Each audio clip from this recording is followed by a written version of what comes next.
Well, good evening and welcome to XRLGP Racing League's GP2 division. Coverage brought to you tonight exclusively on Twitch.tv, courtesy of GT Omega Racing and GamePod.co.uk. I am Peter Markroft, starting things off, and joining me in the box tonight is Chris Moss. How you doing? I'm very well, Chris. How are you tonight? Very well, thank you. Last night, F1 race, anything to go by. Things could get very crazy around here on the track at Suzuka. Figure of 8 circuit, high downforce, very high tyre wear. Anything is possible. Now I'm on board with Living Dead 69, just about to start a lap here going through the Casio chicane. One of the tricky points on the track here, if you look at the cloud cover viewers, we're not going to have any crane in qualifying apparently, but the rain percentage for the race is set at 93. This is 100% distance tonight for the GP2 guys, so they're really going to have to keep their wits about them if they're going to be able to get on track and do things well here. Good line there from Living Dead 69, went very wide, kissed the outside apex and same up beautifully to turn 2 into the S's. Very good change of direction as Red Bull so far. This is really quite impressive, and if you can make this lap work, might be an options run, but with the potential rain tomorrow, he's doing the right thing, getting the pace out there. While you're on board with Living Dead 69, I'm on Tom 625. He's on the prime tyres, but he is lagging extremely badly on my screen. He's jumping all over the place and going off, especially at 2. Right, so where is he on track now? He's just going around the second part of Spoon now, going down towards 130R. Well, Living Dead 69 went very wide indeed at the hairpin there. Looked like he was caught out by one of the cars ahead of him, which is traffic. Don't know if that car's actually on a lap or warming up. And the car's also kicked up some dust with, and then lagged very badly in the Spoon corner. That might have actually been Tom 625. It was a black Salva, so I think it was. And that's really compromised Living Dead 69 there. Caught him out through Spoon, heading up towards the 130R lap time's looking reasonable, but I get the feeling he's lost quite a few tenths due to that incident with Tom 625. Lagging quite badly here. Tom 625's just crossed the line, and he's just done a lap of a 133.3 on prime tyres. Yeah, we got bad lag here, and Living Dead 69's giving it on. Well, that's not much of a surprise. Let's try and get him back in here, so let's see if we can get more from him. You'll need to return to the pits within the next couple of laps. Pit team radio, let's say one of the drivers is low on fuel as XRLGP2 goes around the hairpin in the middle of sector 2, on his way down to Spoon, drifting a little wide but avoiding getting his wheels on the grass. Definitely don't want to lose too much grip here into Spoon. Kissed the apex on the entry well, but rode too much of the outside curve there, and that really messed things up for him. Going around the outside of Spoon down towards the 130R now. High speed required, maximum downforce definitely needed here as we head further on towards the 130R itself, clipping the outside curve quite nicely, carrying a lot of speed there into the Casio chicane. Can he get close to the apex? They've gone maybe a little too close, almost spun the car. Rode it quite well though, really showing some improved pace here is XRLGP2, and he crosses the line on a 133.1, good enough for provisional pole. And I've also received a message from Sean Bean. Now what's his message saying? Oh, it's just saying Marussia driving backwards low. Fuse, you didn't see that, but that was actually Riotous who was deliberately getting a penalty because crossing the pit line failed. In the meantime, all quiet on the stream so far, but thank you all for those of you who are watching. If you've got any comments, please get them out there. We'll do our best to get through them as the race goes on. We're into the final 9 minutes of qualifying. Living Dead 69 has come back out for an outlap. Wants to have another crack at it. Sean B22 is in the same boat here. Drivers all appear to be in that crossover period where we're not really on any laps at the moment. Makes life very tricky here. Jamie 2503 on the option tyres does a 133.7 to go net P2 at the moment. Living Dead 69 once again back on board with him while he's doing his outlap. Get out of the way. I want someone who's actually on a lap here. There's a fast car coming up behind Sean Bean now. That is Fozzie, but he's actually not on that. He's not on outlap, sorry. Yeah, Connor Eyes, meantime, he's just started as sector 1 on a lap. He's got too much of the curve at turn 2 though, and I know it threw him off at turn 3 into the start of the S's, so he's watching compromise there in the Williams. Connor Eyes needs to find some pace really. He's been struggling in the last few races for GP2, one of the ex-GP3 drivers who moved up, so he's got potential, but if he wants to be able to stay in the lead and stay in the higher echelons, he's going to need to be able to find some more pace. Goes very wide at Degner 1 there, all 4 tyres off and almost into the gravel, and then got poor drive under the bridge before the hairpin. Not looking too impressive, Connor Eyes here. Poor drive off the hairpin as well. Got lots and lots of wheel spin. Almost like the car wanted to dig its way to Australia there. Yeah, I'm on board with Sean B now. He's on option tyres. He's just started a lap. He's gone through turn 1, taking reasonable speed going through there. He's now coming up to the start of the S's. Again, reasonable speed and good apex lines through there. It wouldn't surprise me if he actually takes provisional pole, as he did an amazing job in qualifying yesterday. On board with Connor Rides is about 2 seconds off the pace of XRL Bernie, so I'm going to try and cycle through it to see if I can find Sean B, and if I can I'll bring you the last of his lap here. Yeah, this is getting quite tricky. Yeah, here we go. He's just gone through Degner 2, drifting a little wide there actually, didn't he? Almost went into the wall under the pit, under the bridge, and into the hairpin.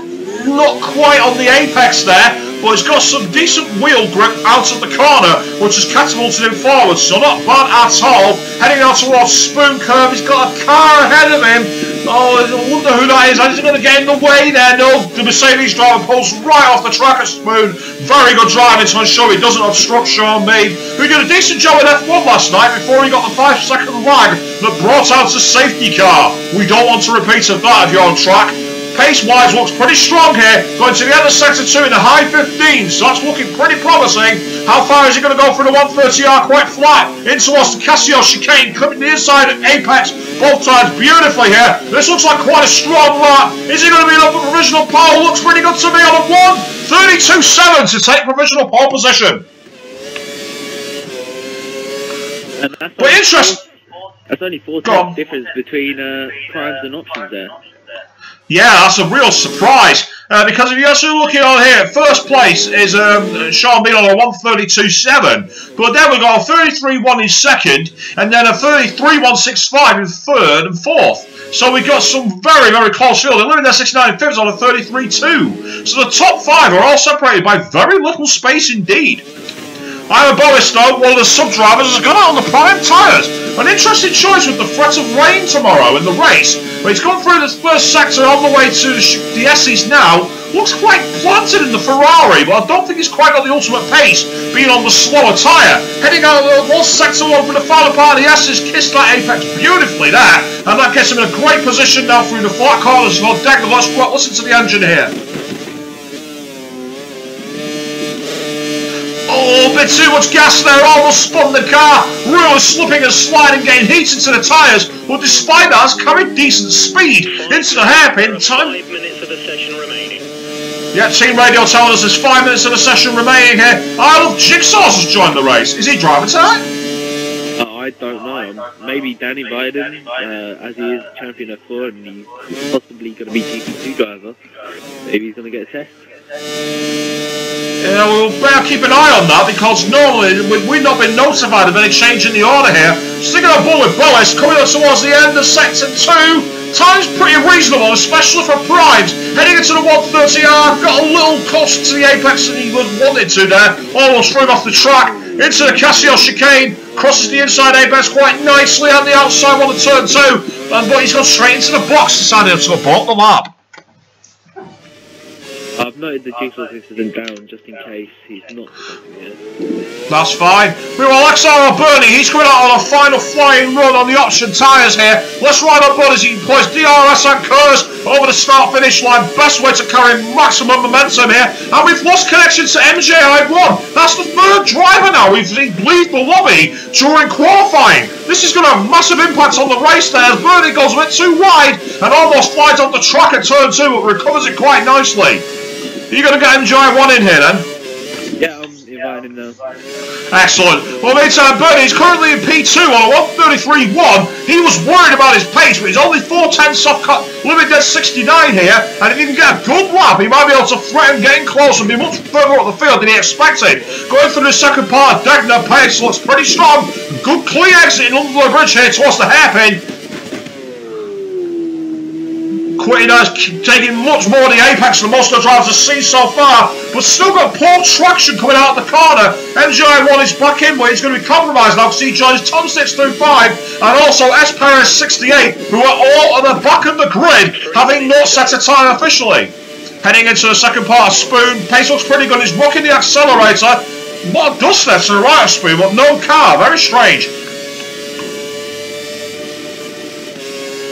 Coming up to the end of sector 2, pace looks quite strong here from XRL Bernie. Going into the 130R, nice and flat, no trouble at all in this Red Bull. And then we're into the Casio chicane, got to be careful on the inside. Oh, so close to all 4 tyres off the limit there. Just got away with that. Has he got any pace? Has he found any extra time here? Looks pretty strong. At 132.707 to take provisional pole. Well, he wouldn't have predicted that for himself last night. Oh, good luck there by XRL Bernie. He's now half a tenth ahead of Sean Bean. So XRL Bernie will be feeling a lot more confident here. Although STFC down is doing a very slow in lap, unfortunately. Trying to find it. Ribo's just started the lap as a Ferrari was coming out of the pits. That might be Sean Bean. He's got to be careful he doesn't get caught out and miss the cut-off here. Ribo 95, going through turn 2 quite nice. He's got a car ahead of him in the middle of the S's. But I think he's just too far away to be affecting the turbulent air at this moment.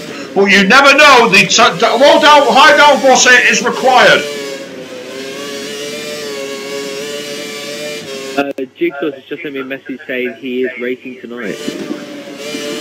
Right, okay, well, fair enough. We'll go through the second part of Degner. Pace from Ribo looks a bit off the pace of the lead runners. He'll be aiming to try and get maybe towards 4th or 5th place if he can here. But he's on the 34th at the moment, so he's not... Oh, he's got 2 cars abreast ahead of him there. As one of the Red Bulls gets out of the way. I think that might have been Bernie. And then we've also got a Salmon change direction at the last second. Almost caught Ribo 95 out there, but good recovery to avoid that. Into Spoon curve, looking quite strong. Got a little wide, almost off the track there, Ribo. Pace looks pretty strong, and they might be able to steal a time from his teammate here. Jim gets a little bit of help from Conor Rice going up the hill. Going towards the end of sector 2, though. Times not that impressive, I don't think. Heading over the edge of the 130R. How close are you going to get to the apex? Very close indeed. Into the Casio chicane. Looking quite decent. And STSC Down's been disqualified! Yeah, I was just on board with him and he had no front wing and he was ghosting. You must have pulled off and then just not driven then, I'm guessing. That's the reason that's happened. I'm a Boist who still hasn't set a lap. Is going through the hairpin now. Time looks reasonable. He's on the option tyres. He's got to make this count. Especially with so many drivers not setting lap times or being disqualified from the session. This is a great chance to be in the middle of the pack or even near the front. If you can get this hooked up, going around Spoon. Looks pretty solid to me there. Riding quite well on the option tyres. Taking as much of the extra astroturf as he can to get away with the extra pace. Heading for the end of sector 2, time looks pretty decent. Probably not on the same level as Bernie and Sean Bean, but it might be enough to be trouble in the tops of the likes of Living Dead 69 here. Let's ride on board as he goes through the final chicane at Casio. Gets that quite well there. Going over the start finish straight. Looks promising. Time of a 1:33.1. Very good recovery there. Sean Bean, meanwhile, on his final crack to try and dethrone Bernie, goes around the hairpin. Time looks okay, but I'm not sure it's going to be enough to be able to take away here. Let's ride on one to our Spoon, see if he's got any extra pace from the car. There's literally only 4 100ths of a second between these two. That's about the width of the playing card. I was on board with Sean Bean through Degner 1 and he had one wheel on the gravel which may have hindered his lap. Looking at the time as he comes to the end of sector 2, looks more closer to his teammate than XRL Bernie, but then again we don't know how strong he is through this final chicane, which is a heavy braking zone. Nice kiss in the inside curve there, and he's walked quite beautifully on the outside. Oh, I'm not sure it's going to be deep for his best time here though. Let's ride on board. Oh, it's not enough. Living Dead 69, provisional P3 on a 1:32.9. It's not set a fast lap here. He's not going to be able to beat his time. So we have the grid confirmed. In first place, XRL Bernie on a 1:32.707. Not bad for a guy who said he was 2.5 seconds off the pace. Then Sean Me 22 second on a 1:32.7. And Living Dead 69 on a 1:32.9. Then we've got Jamie 2503 on a 1:33.1. And behind him, you've also then got I'm a Boist on a 1:33.1 and XRL Fozzie on a 1:33.1. So that's a total of just 0.6 of a second between the top 6. That's amazing. Well, viewers, who do you pick for the win from here? Because I'm at a complete loss, to be honest.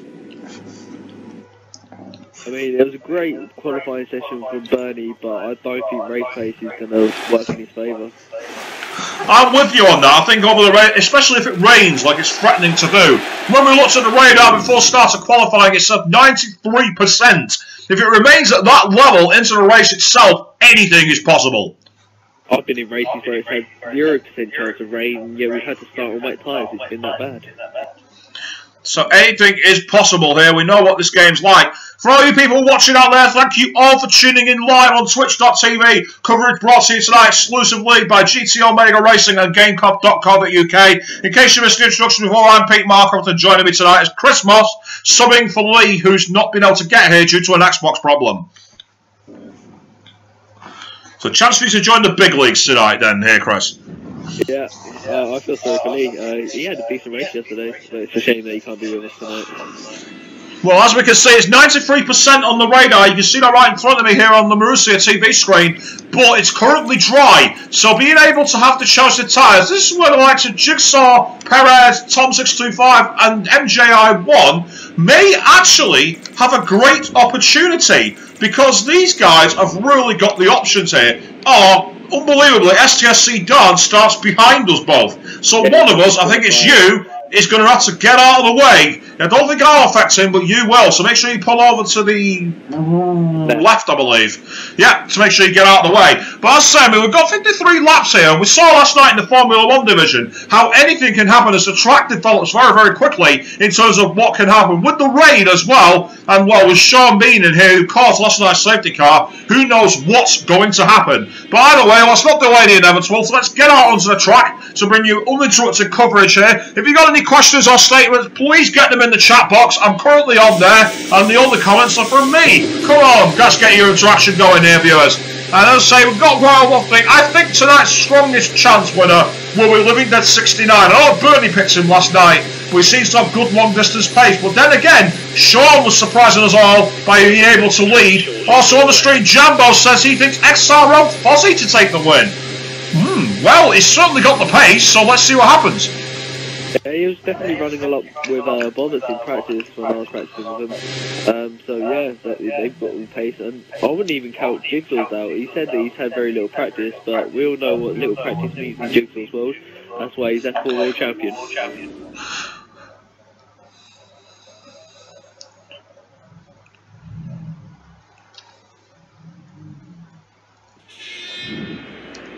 So here we are live on the grid at Suzuka, Japan for round 15 of the GP2 division here, and you're going to see us being able to get as quick as possible onto the track. We'll be looking for the 5 lights to go out, and once those lights are gone, we will be racing here at this clacking circuit. I'm going to go left, okay?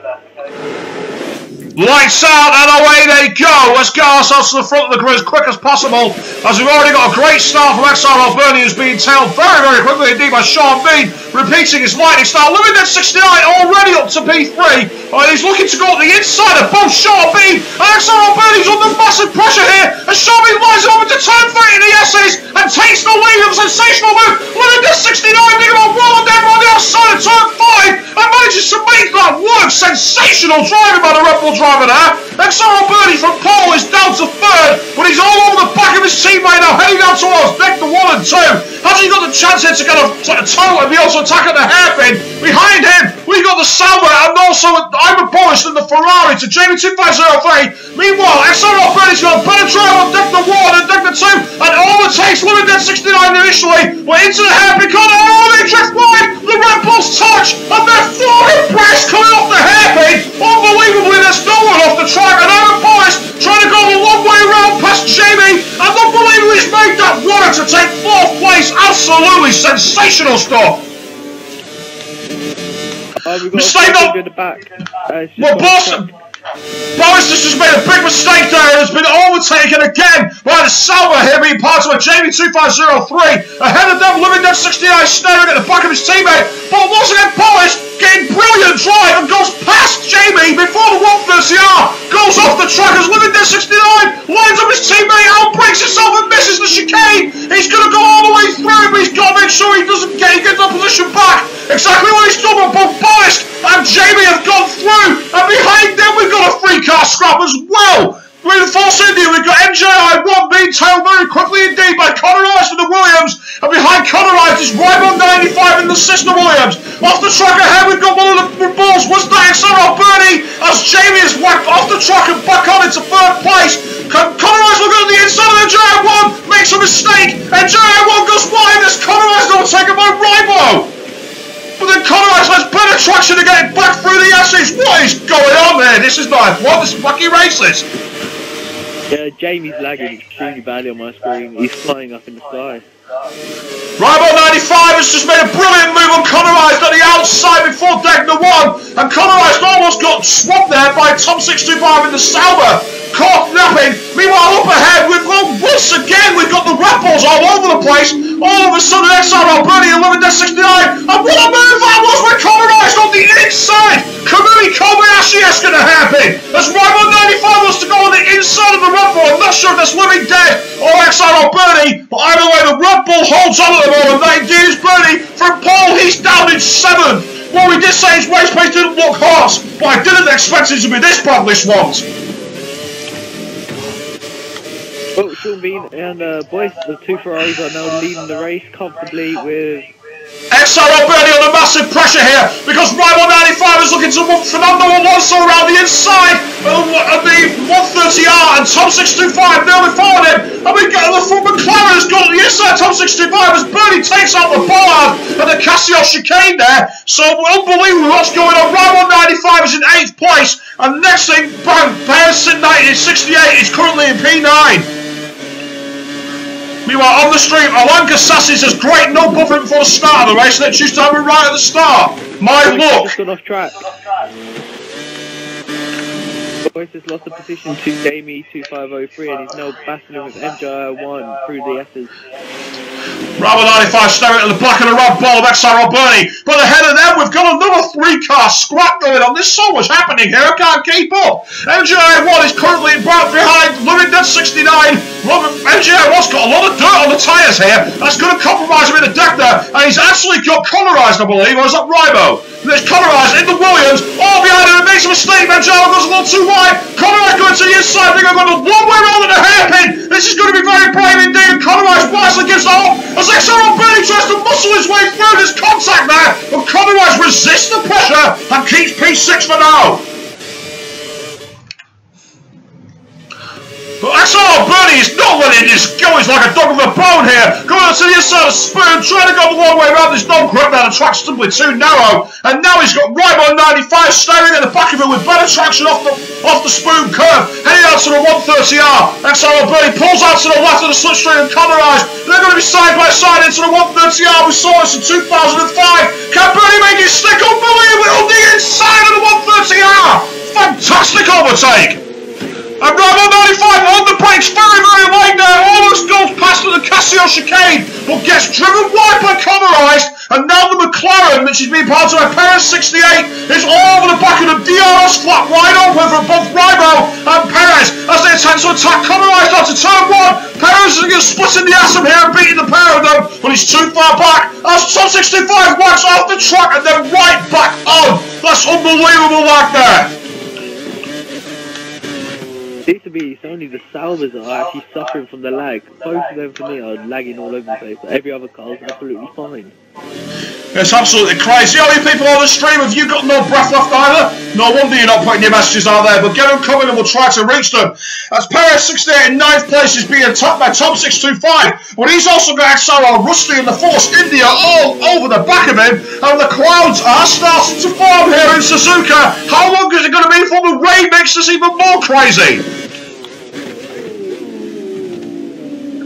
Look at the train of cars as XRL Fozzie stares at the back of XRL Rusty and thought about going a long way round at the hairpin, but has decided better of it and got slotted back in behind that Sauber. Tom 625 kicking up the dust there as they go towards Spoon Curve. Ahead of it, Perez 68 chasing onto the back of Ribo 95, getting a better drive out of Spoon, but goes wide on the outside. So Tom 625 in the Sauber is now free to attack him, as is XRL Rusty and the Force India. They're all bunched together on a massive clutch of cars here, and this Rusty Digger going to the inside of XRL Bernie then, he's going to have a go here, but he's just too far back and decides to get out of that. But Perez 68 goes wide in the 130R, Tom 625 brings on the outside of Casio chicane, and at the same time Rusty Digger's on the inside, but both guys don't make it through. XRL Bernie's now making a move down on his teammates down towards turn 1. He's on the outside using Cuz and DRS, and he's made the move easily. I got that side on my screen. Perez had DRS on the back of Rybo, who had it on the back of Connorized, and Perez has gone grass cutting there, totally missed the corner, and Tom 625 is through, and so is XRL Rusty. But then Rusty makes a mistake and Perez goes over. I don't know who's in the pit, so I'm not going to try to go back there. Why don't you take a look for us? Meantime, we've got Tom 625 in the Sauer trying to get onto the back of the Williams, being piloted here by Connorized, who's staring at the back of Rybo 95. Connorized is really under pressure here from Tom 625 as they go to Degner. But then Tom 625 gets a bit of a hash of that and loses about 3 or 4 tenths. It was SRO Fuzzy that went in the pit. I wonder if that was a penalty or if he just decided to get out of the way early. Meanwhile, we've got another car off the track at the hairpin, and that's one of the Red Bulls. Is that XRL Bernie, I wonder? Or is that Living Dead 69? It's Living Dead 69, he's down in 9th place, and he's being attacked now by XRL Fuzzy. I believe, was that Perez even? No, it's Perez 68 who goes past him. Living Dead 69, he's now in P10, rooted in the back. As the track got greasy all of a sudden, because people seem to be going off left, right and centre. Can't see any rain on my screen, but Perez now's got a magnificent drive on the back of Tom 625, heading out towards the Quad 30R, where it's too far back to make a move. I don't think it's the track's getting wet, it's the tyre wear. The tyres go by lap 9 on the first hint. Tom 625 getting a little out of shape heading into Casio, and ahead of him, in fact, Tom 625 decides to get into the pits. Well, the pits are good. And in the meantime now, Perez has got the DRS flap open, trying to chase down that Williams. Has also got DRS, but despite the advantage, the Williams is not pulling away. But Perez is a little too far away, so make the move sticker this time. But I think you're right. I think the grip is reaching the level where people are starting to go here. Connorized is under big pressure, and Perez 68 is all over the back of him like a rash on those prime tyres. Trying to do the most of this extra grip while he's got it. Heading through these DS's here, getting a much cleaner line, Perez on the McLaren. Trying to head close to Degner. He might be thinking about sending it over the inside of the hairpin or saving some curves and trying to blast past before Spoon. That's Perez getting a much tighter line than Connorized there, went too far, and Tom 65 has lost connection with the lag. That might be a godsend, as Perez sticks it on the inside, and Connorized tries to resist on the outside of the hairpin, but Perez is having none of it, and hangs him out to dry to take that 7th place. I'm going to invite Tom in. Yeah, please do. Meantime, Living Dead 69 are staring at the back of this pairing of Connorized and his Perez 68. We'll stay on board with these guys. They are the closest duo on track at the moment. All is quiet on the western front in regards to the stream. You got no comments in the box. Where are your comments on the overtaking? Please keep them coming. Living Dead 69 deploying the curves on the straight down to the 130R. Connorized on the inside. Living Dead 69 on the outside. That's not going to work, surely.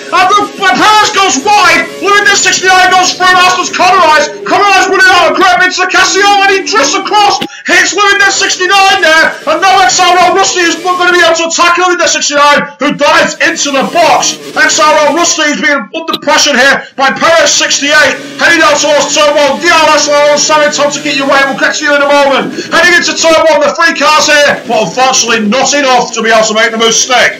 So Tom, what we catch a rough. That seemed like a bit of a crazy race in terms of lag and other things going on. How was it for you out there? Hello, Tom, can you hear me? Yeah. Oh, there you are, go on. Yeah, it was horrible. You couldn't what?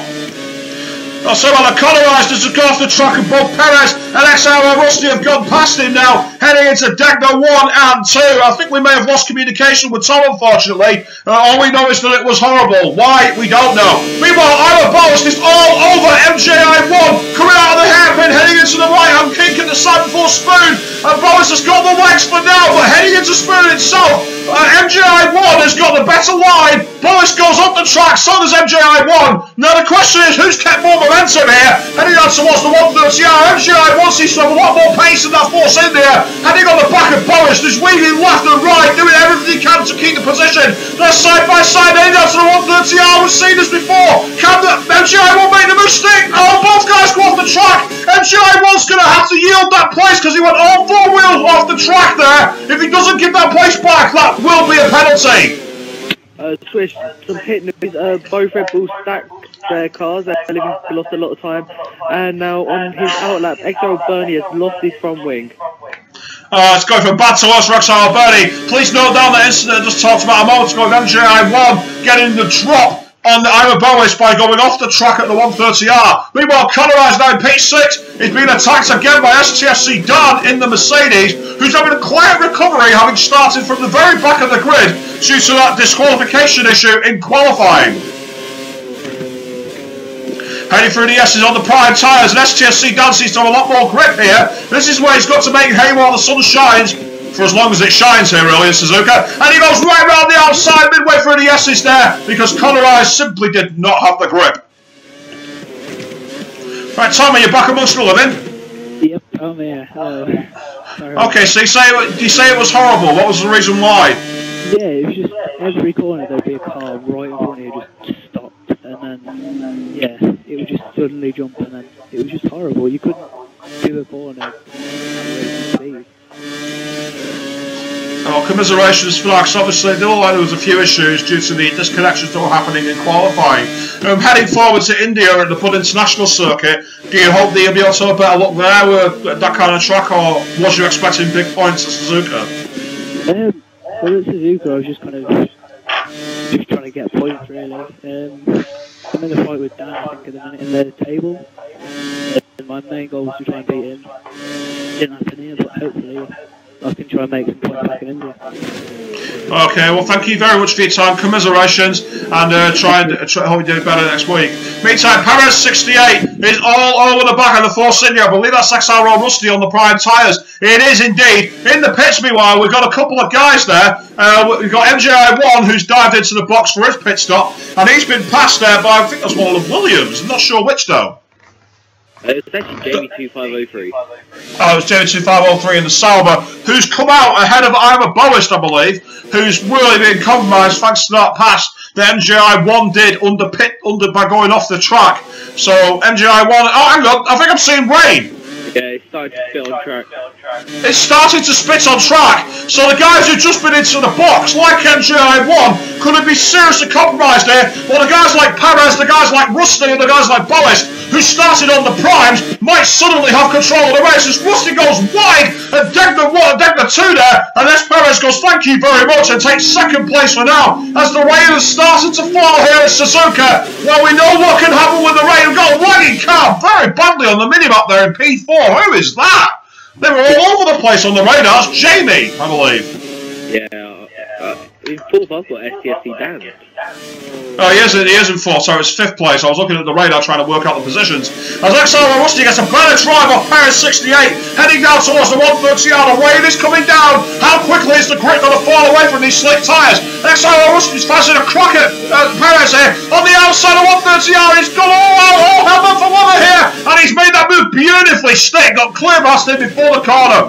Beautifully done. But Perez, meanwhile, will have the DRS going down towards turn 1. Did Perez get the on strategically? Quite possibly. Here we go, going across the DRS line now. There goes the flat. There goes a little bit of the curse. And we've already got the leader who's boxed in here. And they go straight for the intermediates. Who is that? Sean Bean? No, he's gone for options. And Sean Bean, meanwhile, now is being attacked by the Mercedes of STFC Dan, who is on the prime tyres. Now, in the wet conditions, fresh options might help Sean Bean, but the question is, will he be able to recover the time from the pit stop here? Or will these guys who went long be able to use it to their advantage? Sean Bean, meanwhile, on the inside of the S's, has taken Perez to take second place. He's not messing around. I mean, Sean knows it's going to be a lost cause because obviously options, they don't last forever, so he's going to push, get the most time he can. Well, he might as well. If the rain's falling, it's very likely it's going to dry out. It's more than likely going to get wetter than it is drier. So if you're on the grippier tyres now, get clean air, you might be able to do this, control the race That's what Schumacher used to always do, and that's what Alonso did in the rain as well.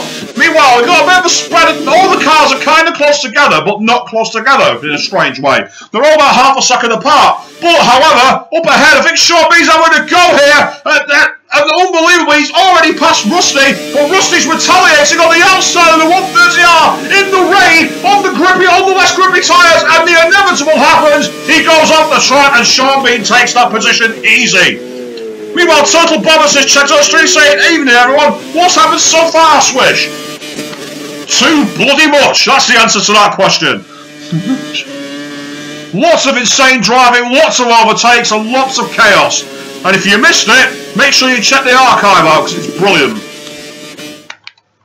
Hey, Bobbers, you also missed out on XRL Bernie getting pole position.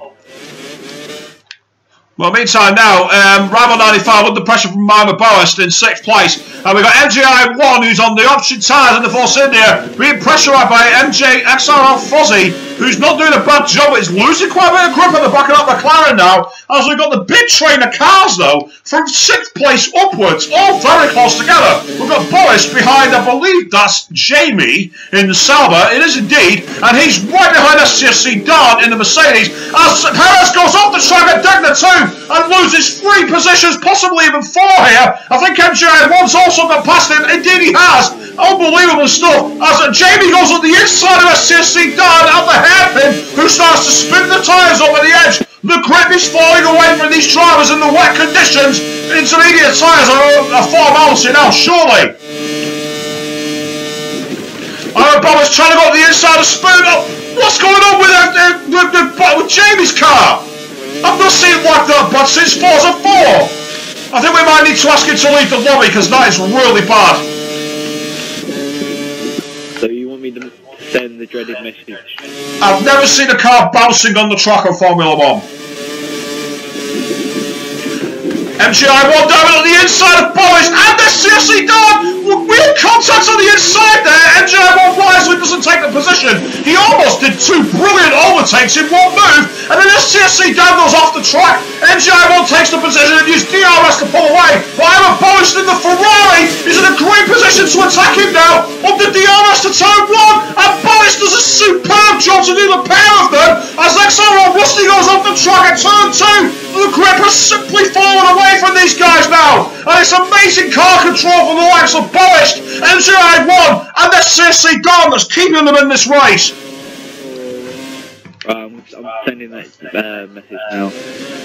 XRL Fozzy, meanwhile, he's impressed me. He was nowhere in qualifying. He's in P6 on the prime tyres, doing an excellent job. And meanwhile, SCSC Dawn from 16th place on the grid, well, technically 14th, you count the fact we got out of the way, and that's already up to P5. He's done a great job as well. But credit to all the drivers who managed to keep it on the island here. This has been very good driving as MGI1 drifts a little wide at a hairpin, kicking up the spray now. The water is definitely falling heavily on the track. SCSC Dawn in 5th place is under pressure from XRL Fozzy, who's looking to get on the inside of Spoon, realising there's no real gap there, so filters in behind him for now. Who's going to be the first one to box here and try to get the upper hand? Going out on the outside of Spoon, Fozzy's got right underneath the wing now of STSC Dawn and the Mercedes, heading down to the 130R. He's used all his curves now, so it's all about his car's aerodynamic grip and mechanical grip. Dives on the inside as Dawn goes off the track, and Fozzy goes, "Thank you very much, I will have some of that," to take P5.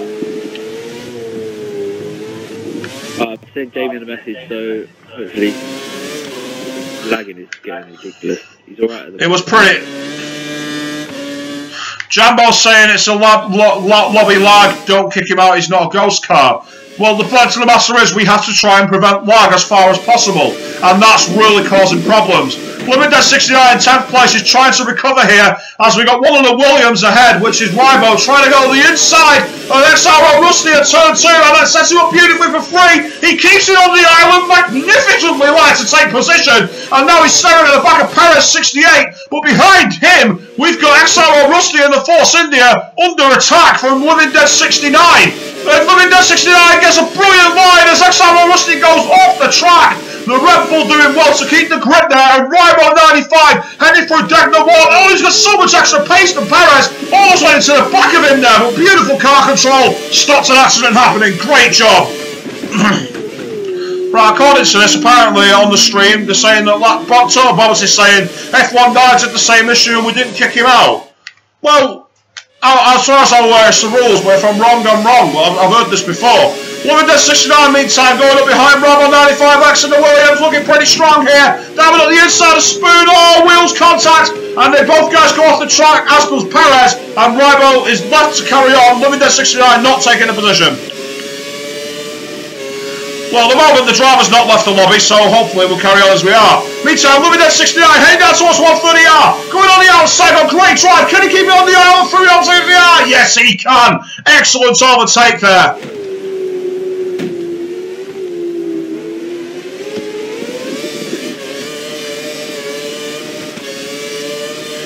Heading into the DRS zone, both Ribo 95 and Luminette 69. Meanwhile, goes driver in the pits. Who's that who's gone in? Oh, but it's STSC down for a fresh set of options. Well, that's interesting. Is he expecting it to try up? They may be getting messages in race. Ribo 95X goes up the inside of Perez, who makes a bit of a mistake there. Heading towards the inside, Ribo 95 through the S's, doing a very good job here, trying to get as close as possible to the back of Luminette 69. In that, Murad Bull is doing a fantastic job to recover from those early incidents he had. Really doing great. Ribo 95X is heading through the second Degner, being told by Jambo apparently you can only kick it through a ghost car.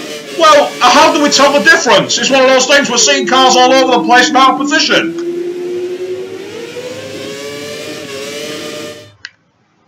Oh, severe lag again for Jamie on my screen. Meantime, Connor Eisen in P9 was being attacked by Perez, who got poor drive out of the hairpin. He's got his tyres lasting for 14 laps here, Perez. Done a good job. Meanwhile, in P7, as I said before, Ribo 95 is doing a great job here to try and recover. And he's all over the back of Luminette 69, about half a second between them. And he's saved a quarter of his curse bar. He's certainly not planning to pit. Question is, can he get the DRS to charge down at turn 1?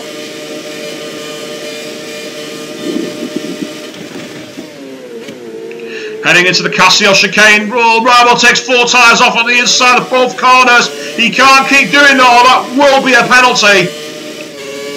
Interestingly, XRL Bernie's now on option tyres and he's got the fastest lap of the race. Well, the rain is lightening, but is it gonna dry off? Is it gonna come back later? Who knows? It's a bit tricky, really.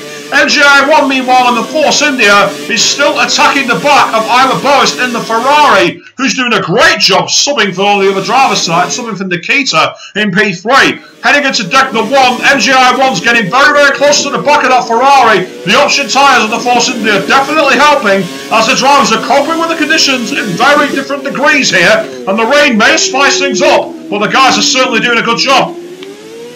Meanwhile, is MGI1 got a smoking gearbox? No, it was just a bit of a lock-up, I think. A lot of smoke was coming out of the car during the hairpin, but it's gone. LGS meanwhile says, hi guys on the stream, hi to you, it's a shame you couldn't be in the box with me tonight. It's all been a bit crazy, really.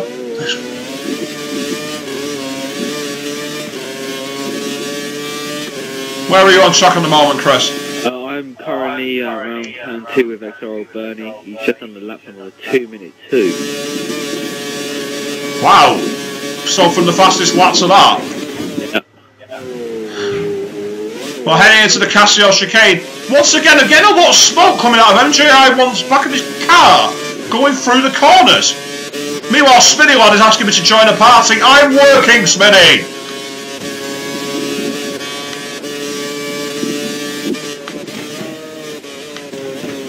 MGI1 getting closer to the back of our Bosch than the Ferrari, where he's just not quite got the pace at the moment. They're kind of like stretching out between each other.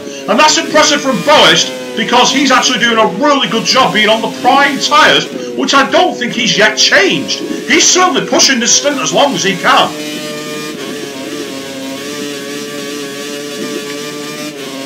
The rain is still falling, but it's falling quite light, and we're not seeing a lot of spray behind these cars at the moment. So if the rain's affecting the times, it's very difficult to read. Yeah, Lee, I was told by Dan that your Xbox did that. Really, really sorry. It's not the red rings of death, is it? Please tell me it's not that.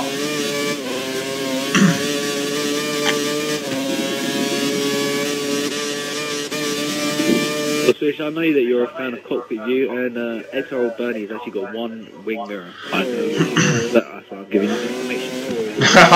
Yeah, if you're one of these people who watch Tales from the Cockpit, my sister race on Forza 4, you'll be able to see I like to be actually in the Cockpit View where I can. And speaking of Forza 4, we are starting a DTM League. That's on Forza 4 very soon. If you go to exciteracingleague.com, the forum, you can get some information. If you're interested in joining, sign up there, put your name down, and hopefully I'll be able to see you racing on the streams in the future. SCSC Dan, meanwhile, has done quite well to come back here in P9 all over the back of Connor Eyes. We've got a bit of a scrap here, so we'll stay with these guys, see how long this lasts. Heading into the 130R, SCSC Dan seems a little more confident than Connor Eyes going through there. Meanwhile, on the stream here, Lee is actually saying here, Chris, that he might not be able to make the race on Thursday, so you might need to take over. As SCSC Dan gets great drive at the final corner to pull out the slipstream of Connor Eyes before the DRS zone's even active, and that's a pass done and dusted. Alright, can you, well, Lee, if you can hear me, would you like me to set up the lobby? He said he'll send you a PM, I'm guessing, through the forum, because if his Xbox isn't working, I can't see either way he will, so just keep an eye on your forum PMs for now. It's the message from Lee.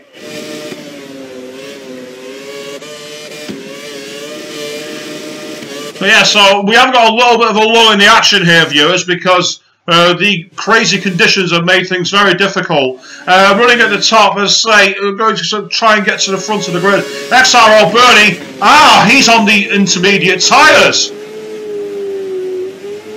And he's very close to being lapped as well. Well, I'm riding on board of him, and his best lap time, he's just done a 1:43. Riding on front, we've got Sean Bean, meanwhile, he's on the option tyres. Let's see what his lap time is here in the Ferrari. A 1:39.5, he's 4 seconds off the pace at the moment, Bernie. Bernie's gambled on the intermediate tyres, but it doesn't look like it's working. But Bernie had nothing to lose, he was at the back of the grid with the double pit stop. What, a double stacking up, you mean? Well, he was actually the first car in when they were double stacking, but he lost his front wing on his outlap. Of course. Well, in the meantime, Fozzie now going through turns 1 and 2. We're trying to get close to the back of, I believe that's XRL Rusty, or is that MGI1 in the Force India? It's MGI1, sorry. These guys have still kept the dry tyres out, and XRL Fozzie, I don't believe he's yet pitted, and we're on lap 18.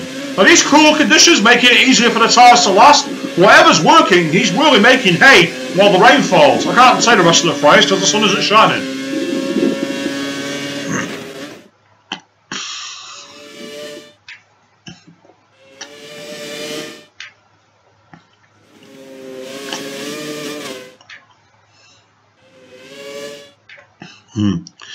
Meanwhile, heading further back through the field, there is a bit of a duel going on between S. Perez 68, who's literally just got past S. Isle of Jigsaw's just as I was about to get to him. Damn you, why couldn't you have waited 2 seconds?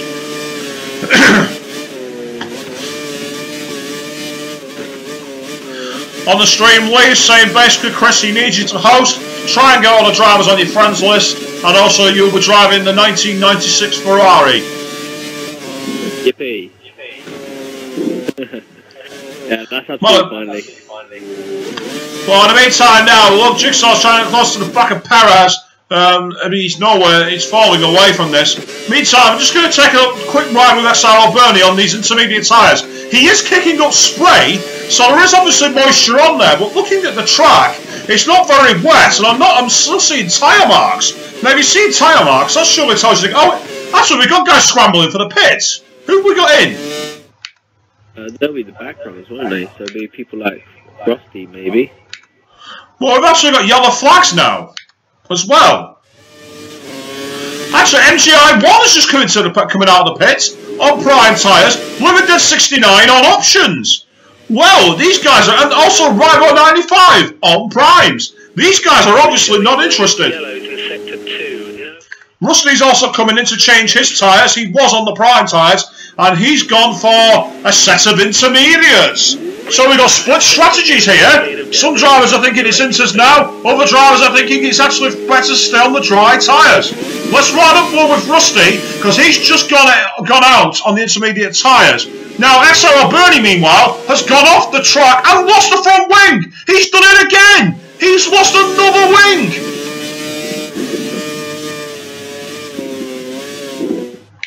Right, here's what it has indeed. Now, I Love Jigsaw's in P11 is just ahead of XRL Rusty, who's on the intermediate tyres. This will be a good barometer as to where the conditions are. Lee believes because the spray on the tracks into soon. And also, now let's check out Rusty's time here. He's not losing ground to the back of STSC Darn. Oh, it's not the Jigsaw, sorry, even. It's Jigsaw's even, I do apologise. So let's see how quickly, he's closing the gap pretty fast here. If XRL Rusty is able to blast past these guys, this will tell you the time is definitely in the right position. Meanwhile, on the stream, Lee is saying, bravo, Dan, lol.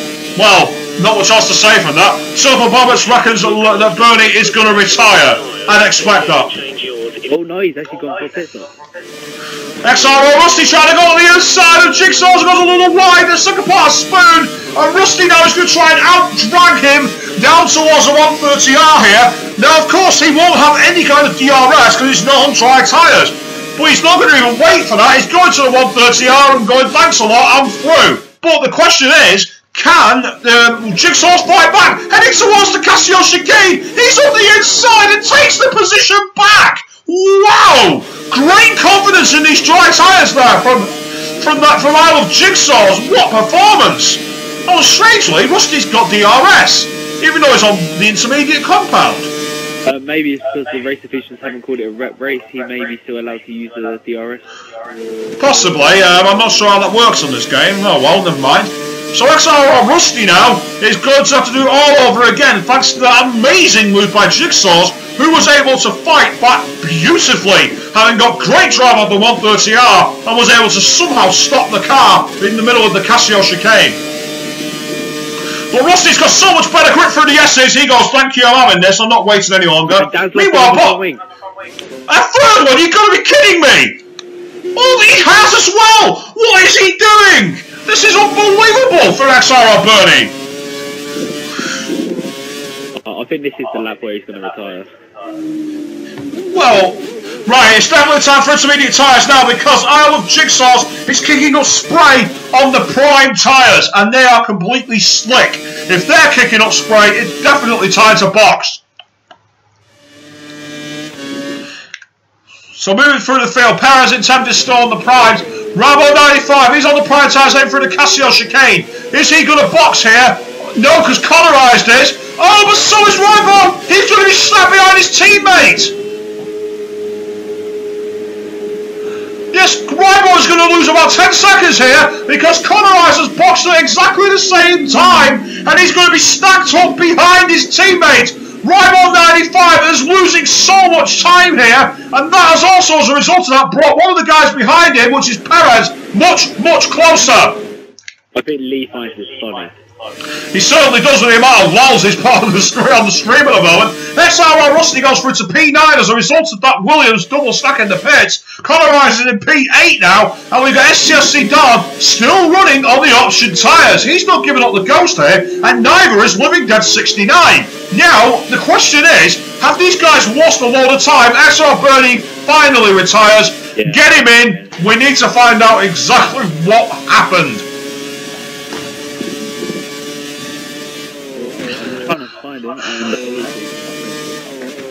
Right at the bottom in the X's.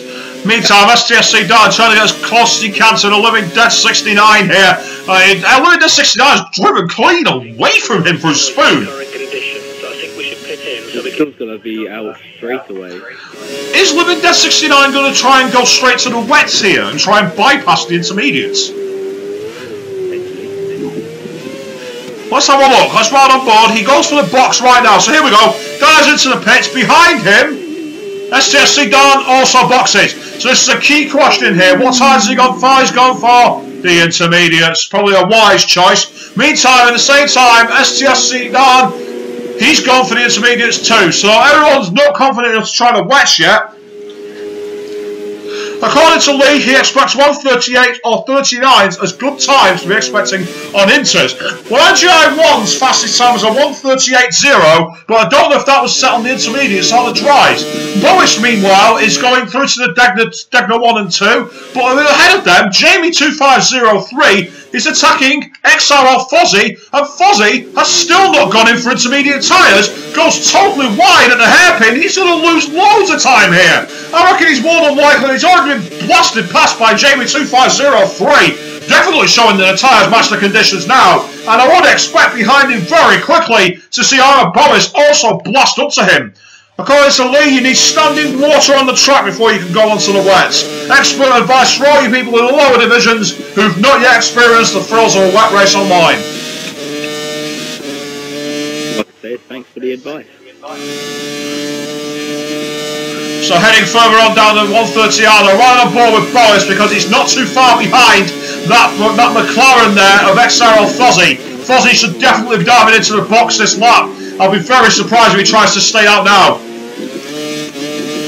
And yeah, he dives straight in. Now, Ira Boris, this is an outlap from him. He's currently done a 156. That's pretty par. Question is, how fast is he going? Jamie 2503, meanwhile, 138.2 is his fastest lap. And not too far up the grid from him is Sean Bean on a 138.1. Both guys going through the S's, so all of a sudden, the field might start bunching back together again due to the pit stop and the wet tyres. XRL Fozzie has been blasted past by MJI1, I believe, who's gone into 4th place, but Fozzie comes out in 5th. That's probably the best he could have hoped for, having stayed out probably 1, maybe even 2 laps too long. Interesting, both of the 2 races in GP2 and F1 caused in literally bunching all the cars up together, and it's all because of different reasons. Yeah, it's also because of things that are not to do with the actual track racing. It's like, you know, we had the crash with Sean Bean last night in the F1 division, and now we have the rain here at Suzuka in Japan. As Paris68 has retired. Did he retire in the pits? I'm not on board with him, I'm on board with Jamie. Right, well, with no idea where he was on track, so that's going to make things tricky. Try and get him in here if possible. Yeah, I've invited Dan, he still hasn't joined. I think Bernie doesn't want to talk to us, he's keeping the helmet on, and to be fair, when you've got Lee going all the time, I don't think Dan wants to put his head above the parapet. Who can blame him? Coward. XRL Fozzie is closing up very quickly on the back of MJI1, who's doing not so well on these intermediate tyres. Fozzie appears to have adapted to them very, very quickly here. Heading into the 130R, that gap has definitely come down. So let's ride on board with the McLaren, who's a great chance here in catching up and attempting to pass. Going through the Casio chicane, he just seems to have a lot more confidence on the brakes there than the Force India driver MJI1.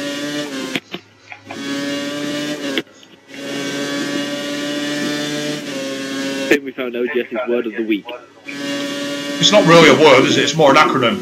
Meanwhile, MGI1 goes totally off the track at turn 2. He goes absolutely nowhere near it. Straight lines the corner, goes off into the gravel. So as a result of that, XRL Fozzie blast by, and now the living Death 69 is closing up to the back of XRL Fozzie. Total Bobbert on the stream meanwhile is saying Fozzie's race pace is solid. I agree, he's done a great job. Came from like the mid-pack towards the back of the pack in qualifying and has made everything work so far in the race, and that's what you need to do in the West. You need to react and react all the time. Jenson Button did it in Canada at 2011, Essen Senna did it at Donington in 1993. Classic races show you've got to make sure you're on the right tyres at the right time and always trust the grip that you've got in the car. And the Fozzie's definitely displaying that today, as once again MGI1 kicks up tons of smoke, going through the hairpin and through the chicane at Casio. Now I don't know why he's doing that, because it's not happening anywhere else on the track.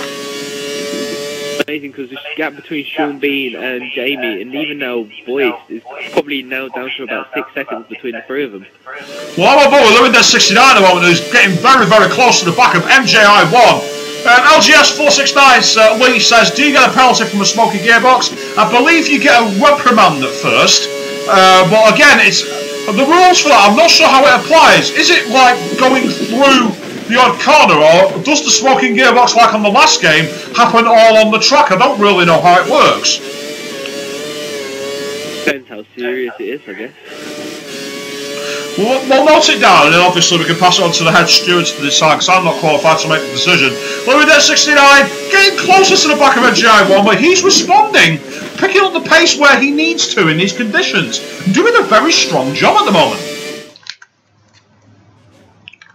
Moving further forward through the race pack though, we've got XRL Fozzie in P4 who's doing a solid job, and then Ira Boris is catching very closely up to the back of Jamie, but Jamie is really hustling the back of Sean Bean now. That gap has visibly decreased here, so we can see some great pace in the wet from Jamie, really doing a good job as the track is now soaking wet. The lines have gone, and are we going to see any standing water and wet tyres? We're only just coming up to halfway distance. I would not be surprised. Well, I've just seen that Living Dead just go off the track at Degner 2, and yeah, there's from the Force India. It's definitely smoking around the hairpin. Yeah, it seems to be the hairpin and the Casio chicane where I've been noticing it. But again, for those of you on the stream, maybe you can answer this, but on the last game, 2012, once it started smoking, it stayed smoking, and that's how you can identify the people who were abusing the downshift trick. On this game, does it stay smoking all the time, or does it only smoke under heavy braking? Please give us your thoughts.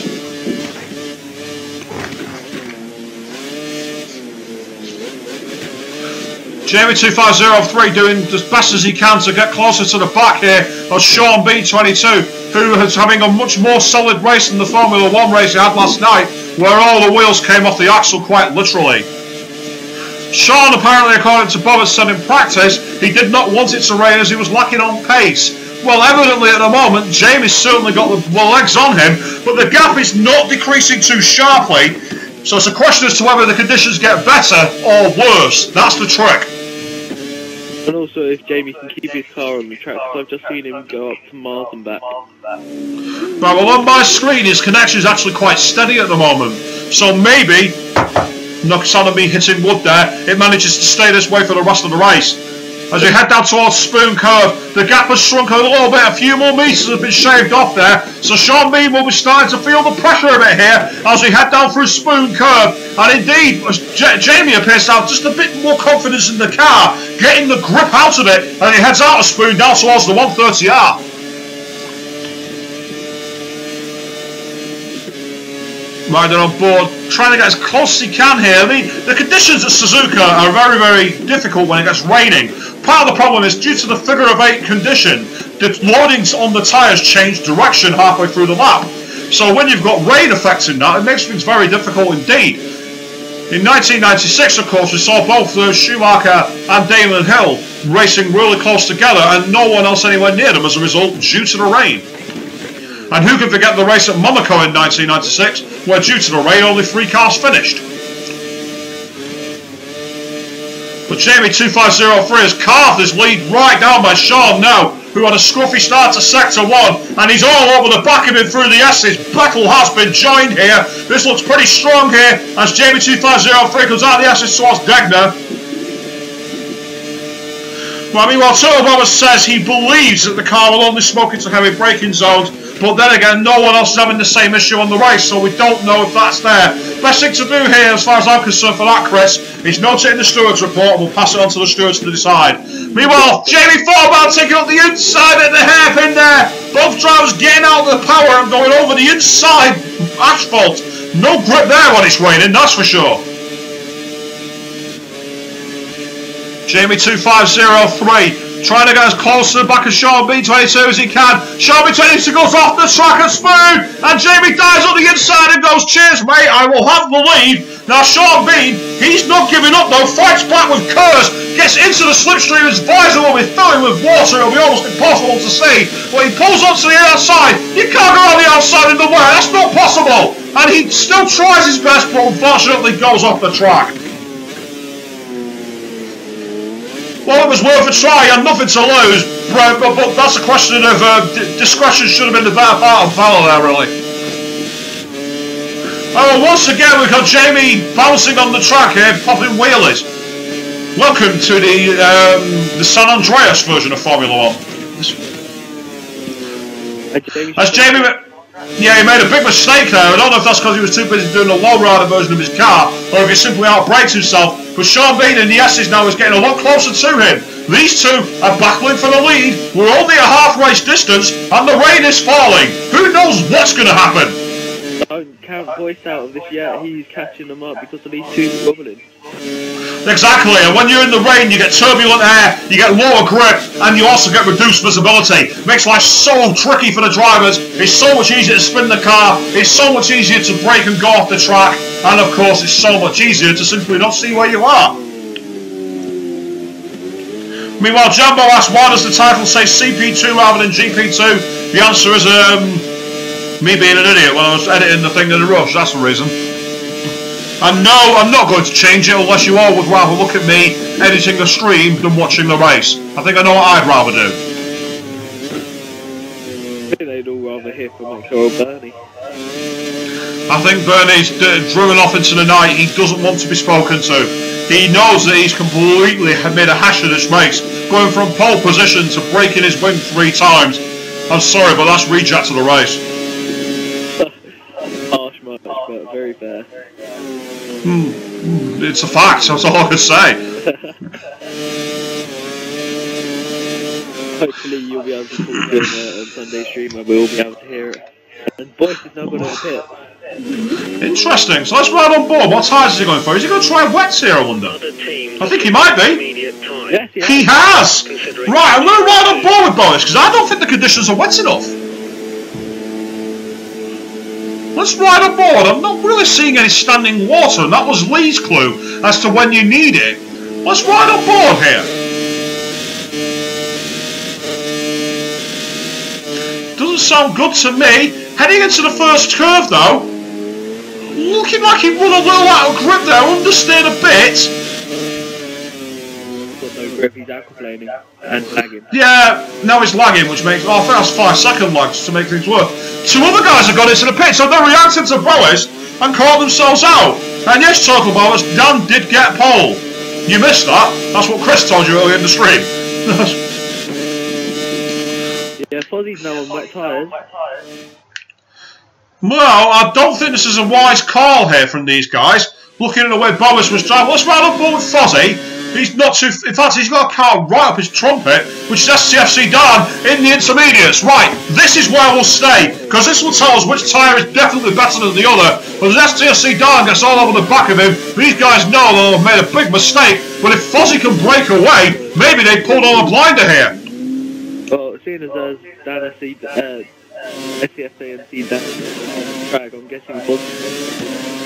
No, because Fozzie actually made a big mistake without the hairpin there, and STSC Dan is all over the back of him heading into Spoon. This is where it's going to be a big test. According to Lee, the track is ready for wets. Where are you seeing the standing water? Jamie's thinking the same thing, and he's also put wets on. So Sean, he may be the smartest person on the track, or he may be the dumbest because he's just gone wide round turn 2. Well, I'm on board with STSC Dan. He's in the intermediate tyres. Let's ride on board through 130R. Gets out the gas a little bit, but doesn't lose too much speed here. Let's see how he goes through the Casio chicane. Gets on the curve in the wets, that's dangerous, and my screen's gone dark, I don't want that. And Dan has decided to stay out. He's not giving up yet. He has faith in his intermediate tyres. But again, Fozzie started to pull away from him on the main straight here. Let's go into the heavy braking zone of turn 1. Has Fozzie kept it on the island? Looks pretty solid to me. As Dan has now got wet tyres on. I liked it in the pit lane. I think it's definitely time for wet. He's on wets now, but he was on intermediates.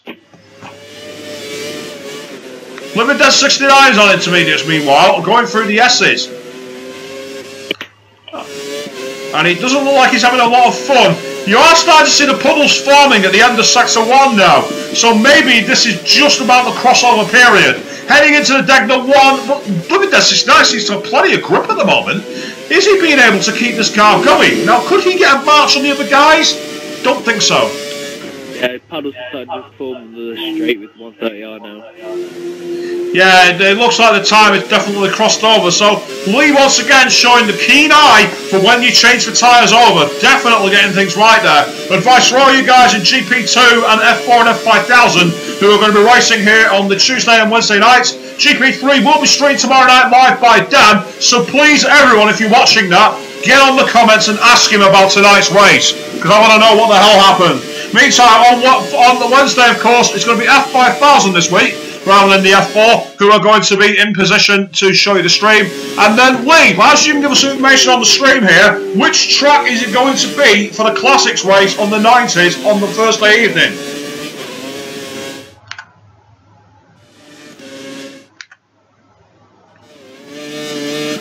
No, Boris going off track. Unfortunately, these new pits have kind of spread the field out. Sean Bean, though, has lost a lot of time going on the pits when he did to Jamie. Jamie is now comfortably in the lead. I think he will keep on going, seeing if he's got fresh. He's got no one around him. Yeah. Well, Sean and him are both on the wet tyres, and in third place, Ira Boris is also on the wet tyres too. So I think the top 5 now are all on wet tyres. We've got Fozzie on wets, and then in fifth place we've got STF Dan, who's also on the wet tyres, and Limited 69, who's actually still on the intermediates. He's still having faith in these tyres. Interesting. As well, and he's just spinning it around the axis. He's got no grip whatsoever. Well, I don't know where Living Dead 69 is finding this grip, because he's still able to keep it, and he's actually catching up to Living Dead 69. But look at the ferocity of the rain now. On the stream, meanwhile, LGS is saying that it's the European Grand Prix at Jerez, which is this week's 1990s race. Also, if you want more information on the XRL Classics, you can go to the forum, xsiteracingleague.com, where we've got details on all the leagues, and we've also got details on the other games we drive on, such as Forza 4. If you want to join us in the racing leagues, we're starting on those as well. Join the action, join the comments on the stream too. So, can you do me a favour and see who's in 11th place? I'll try. I'll cycle back through. Let me know 69 6th. We've got NGI1 who's now down in 7th place. Lord 95 in 8th. In 9th place we've got Connor Ice still on the intermediate tyres. XRL Rusty in 10th on the Force India. And then I Love Jigsaws is in wets in 11th place. Well, this is interesting because I've got Connor Ice on intermediate tyres stopped at turn 1 in 11th place. Right, so we've got the issue where no one's streams are aligning. That helps us. XRL Rusty, meanwhile, is trying to get close to the back of Connor as he's running in P9 on the intermediate tyres, heading to the 130R here, and Connor Ice is visibly slower as XRL Rusty blasts on the inside, heading towards the Casio chicane here. Oh, he almost hits the back of Connor Ice and gets out of the way. Connor Ice is obviously thinking about diving into the box here, so he doesn't want to get in the way. Meanwhile, Rambo 95 has got on the intermediates. Has there been revenge here for Rambo, or is Connor Ice just going to get away with this? I think Connor Ice has timed that to absolute perfection to ensure he doesn't get double stacked.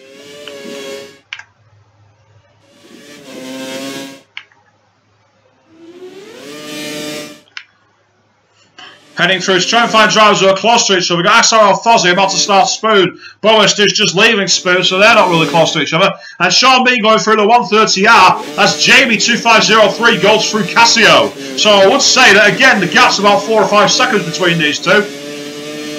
Heading over the... I think he's made the right decision there. He's got the maximum grip he could out of those intermediate tyres. But now with the conditions as they are, wets are definitely the smart way to go. And unfortunately, viewers, we don't really have any fights on track now, as the guys have all spread the field out. The rain has really started coming down heavily here at the Suzuka circuit. So what we're questioning now is, who can be able to hold it together to make the maximum capacity out of these results? We've got the likes of Boris, who's done a great job to be in P3, sorry. We've got XRL Fozzie, who's done a great job in P4. So, keep on your comments on the stream, and also, a bit of a classic question for you. What's everyone's favourite races in the wet, excluding, I'm going to exclude, 2011 at Canada and 1993 at Donington?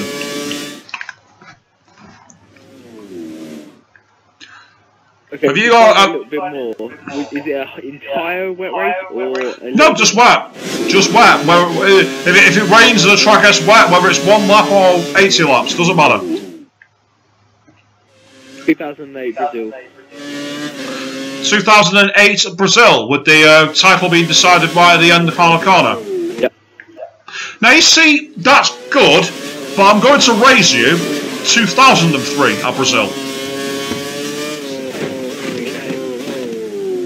Fisichella with the Jordan win. Meanwhile, MGI1 has hit the back of SCSC Dan in the Mercedes going through the hairpin. I think he got caught out by the lack of grip there in the Mercedes. On the street, come on viewers, we've mentioned now too, have you got any other races that you think are classics that were wet races? I know a few, but I'm not going to spoil the surprise, I'm not going to do all the work for you. Come on, get out there, tell me what you think.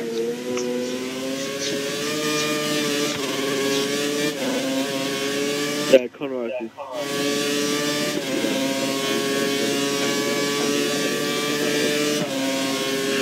Well, Lee is actually saying he really liked Brazil 2012.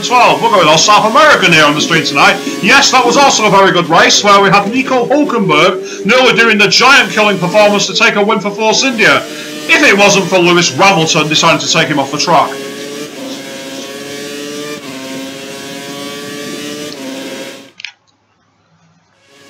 So go on, Jambo, Bobbers, you guys have all been active on the stream. What are your favourite wet races? Come on.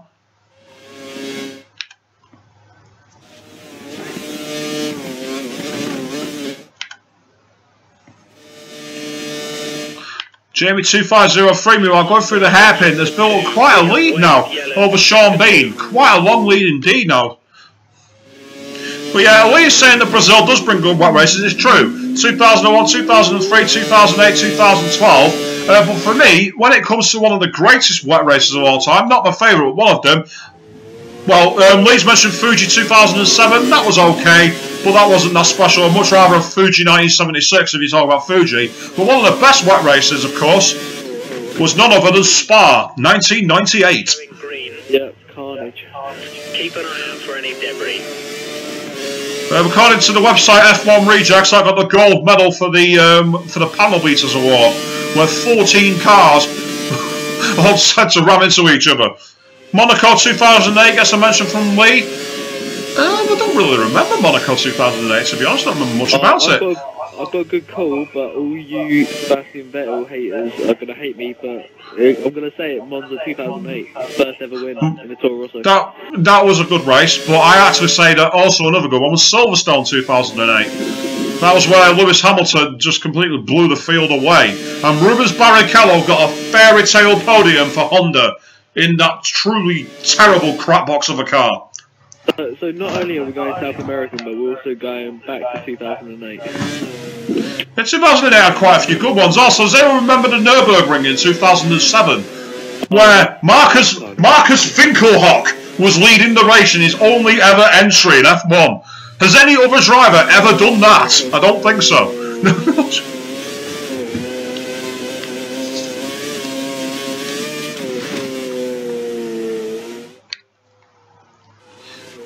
So it's me, Lee, and Chris doing all the work. Bobbert, Jambo, come on, pull your fingers out. Give us some suggestions.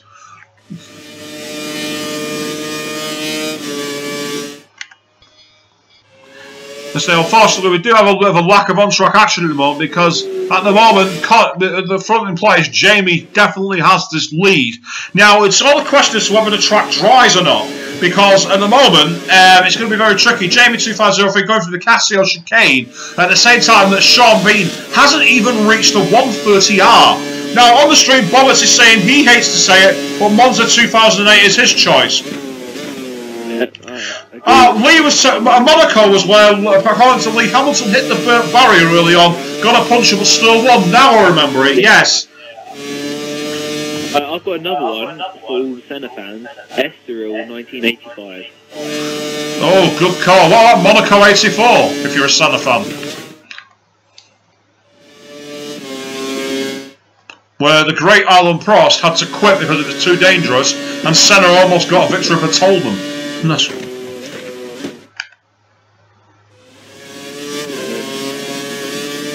There's loads out there. There's loads that are still got. There's loads we've not covered. I'm sure there's plenty of other classics. Button 2006 Hungary. Yes, very good call from 14th on the grid.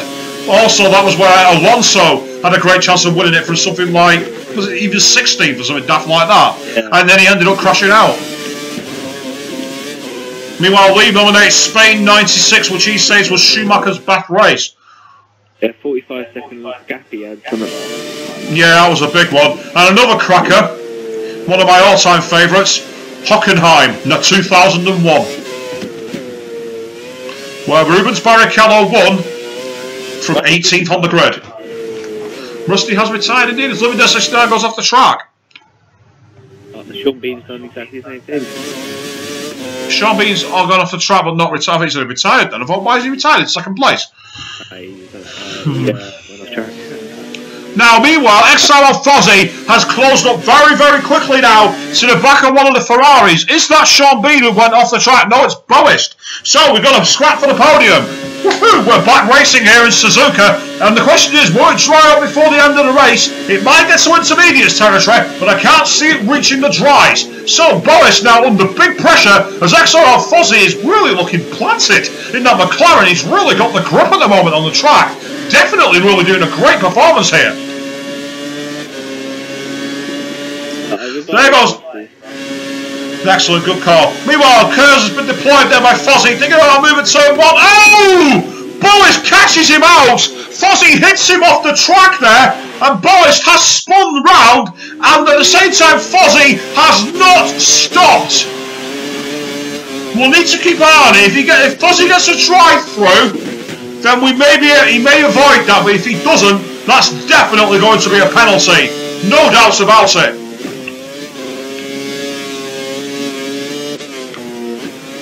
And now STFC Darn has retired. We've got a race of attrition here, viewers. People are giving up the ghost. See if we can get STFC Darn in here as well. If we can get anyone that's retired in here. Yeah, people seem to not be having much fun with it at the moment. XRL Fozzy, if he does serve a drive-through, it's definitely going to come out behind Boist, because Boist is just come through behind the hairpin now on the way down to. I said, well, Barrichello won in 2000. I do apologise. That's quite true. He did win in 2000. I think of a different race. 01 race was where Shimmy went over the top of Bertie's Prost at the first corner. Ah, yes.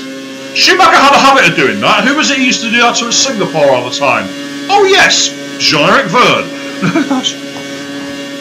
China 2006, meanwhile, was a good mention because of the comeback from Michael Schumacher in the rain. Also, we had the 2009 race in the rain, where Sebastian Vettel won, but Mark Webber and also Jenson Button had a fantastic scrap for the rest of the podium.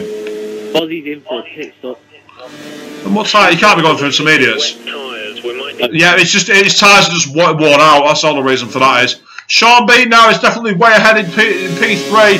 Peter and Boris goes back through. Now, Fozzy may be serving his tyres. We need to see if he serves a pit stop. Because if he doesn't, he's definitely going to be staring down the barrel of a penalty after the race here. As MGI1 goes through in the Force India to take P4 for now. Rusty, can we ask what the retirement was related to?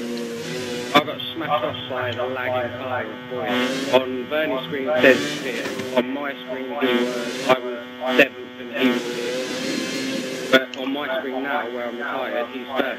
And I was going around the hairpin and he just did not slow down, just went straight into me and fired me off. Can I ask, have you got any footage at all? Because we didn't see it on the stream. I don't record it no more because I haven't got me Elgato, have I? Right, I mean, it's going to be tricky for us to really answer this because according to us, Boris is currently in P3 and he actually got took off by XRL Fozzy, which is going to make things very difficult. Other than that, I mean, the race seems to be quite strong, but he seems to do quite well on the prime tyres. Was it the rain that scuppered your chances? Yeah, it was simply the rain. I knew as soon as the rain was going to come that was it, it was all over, but you know, you just keep going, but it's impossible. Like now, I'm watching the stream and his voice is lagging so that he's driving around really slow. You're watching the stream? I currently got on board with Fozzy chasing down MGI1 who just overtook him down to 130 out. I'm still in lobby. Oh, right, I was going to say, I'm getting confused then. MGI, okay. All we can offer is commiserations that it's happened here. Obviously, that's a matter for the stewards to look into then when we supply support to them. Do you reckon you'll have better pace when we go down to India next week? Yeah, India's good for me. Okay, well, better luck next time. Commiserations and try to enjoy the rest of your evening. Cheers, mate. Take care. Bye now. Well, in the meantime, more suggestions for good wet races on the streamers. MGI1 comes into the pits for fresh wet. Malaysia 2009 for Turtle Bobbits gets a mention. Yes, that was the race that got abandoned halfway through and the cars were more like boats. It was pretty impressive that they managed to keep going at all. Shame that the race had to be given up though due to the monsoon that fell. Spa 1998 from NMR Mr. Indigo, very good choice. Coulthard pile up. Twice actually, not only because of the first corner where he lost it, but also when he tried to get out of the way of Schumacher. And also that race reminds me, why did Schumacher think it'd be a good idea to go and try and punch Coulthard? Would you want to hit his jaw? I wouldn't. Meanwhile, Malaysia 2001 from Lee says the first 5 laps were epic. I don't actually recall Malaysia 2001, my memory doesn't go back that far to that race. I might have to try and find that and see if I can watch it. But meanwhile, Fozzie now is getting closer once again to Boest. Now he's not yet been back through the pits, so I don't believe he's had a penalty. But with what Rusty was saying about the lagging car, is that where Boest even is on track? Well, when Boyce crosses the line for me, he's actually 14 seconds into a lap. Right, so you've got him 14 seconds into a lap. I've got him ahead of... Yeah, Fozzie's hit him again and spun him round.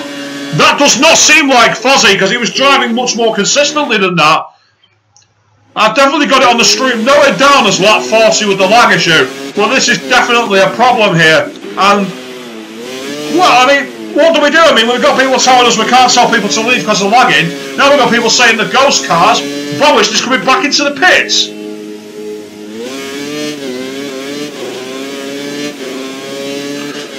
No, he's now lagged, his pit crew were out there in the pit lane and goes through the pit lane and has crossed the alright, hang on, what's going on here? He's now crossed the pit line, hit the wall for no reason. Rusty is saying that in game it shows Jamie first, Boyce second, Sean third, Fozzie fourth. That's not what I got on my screen. Lagging the race. Lee's asking who's hosting. It's actually XRL Bernie who's hosting. He's hosting the race. Interesting, I've actually got points now stop on track where Connor Rice was earlier. Well, I've got MJI1 who's right behind Lewingdon 69 and both of them are catching up very quickly to the back of I'm a Boist. So let's ride on board with these guys to see what happens. They're in a scrap at the moment for P5 here. Both guys being very respectful. As Lewingdon 69 goes over deck the 2 and MJI1 goes cheers, thank you very much. Now, as a result of this, Lewingdon 69 trying to go to the hairpin. Lee, at the moment, Bernie will not leave the lobby because hosts aren't allowed to. If you're the host, you have to stay in, but everyone else has to leave, as far as I'm aware from the rules. Now, Lewingdon 69 is trying to close up to the back here of MGI1, heading towards Spoon, and Boist is not too far ahead of them. We could see more incidents here between that Ferrari and the rest of the drivers. Yeah, I'm getting some serious lag from Connor Rice now. He's coming down to 130R and he's only 50 seconds into his lap. According to Lee, XRL Bernie staying in will be causing the connection to be bad.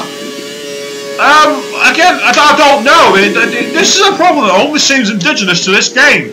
I play a lot of Forza, as people know, and yeah, you get lag on that, but you don't get anything as bad as this.